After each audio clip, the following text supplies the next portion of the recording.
Abantu abasinga mu disitulikiti y'e Kakumiro batudde ku ttaka erigambibwa nti lya Baganda nga lino baalisengako ng'amasaza okuli Buyaga wamu ne Bugangayizi tegannakutulwa ku Buganda nga Uganda we yafunira obwetwaze mu mwaka ogwa 1962. Amasaza gano gaali matwale ga Buganda newankubadde ng'abantu abaali bagawangaaliramu baali Banyoro. Ettaka kwe bali lyaweebwa abakungu ba Buganda era ne balifunako ebyapa, wabula nga mu mwaka gwa 1964 nga Uganda emaze okufuna obwetwaze waliwo okukuba akalulu ak'ekikungo era amasaza Buyaga ne Bugangayizi ne gazzibwa e Bunyoro. N'okutuusa kati abantu mu kitundu kino bangi bakyabanja gavumenti ebawa ebyapa eby'abantu abakazibwako erya absent landlords nga wetwogerera gavumenti yakagabako ebyapa ebisoba mu 3,200 mu disitulikiti ey'e Kakumiro yokka, wabula nga bangi bakyabanja. Ag'amataka tikine byapa by'amataka.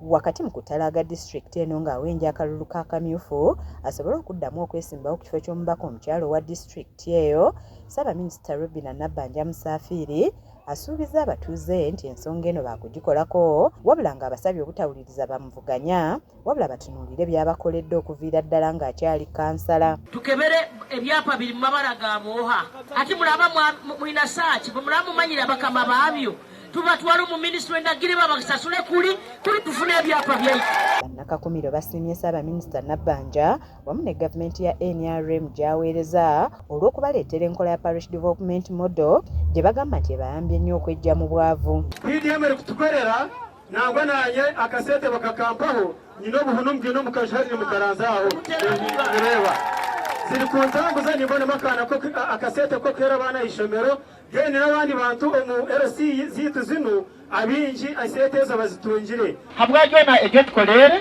kengudo utukolere okatuhereza empunu watereza ebomba engudo wazikora okatukolera ogudo kuruga Kasozi kugenda Muyenga.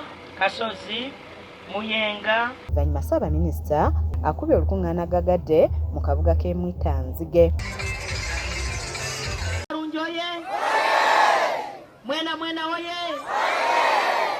Kyasanku Bernard yakusakidde eggulire lino ku lwa KSTV Agale.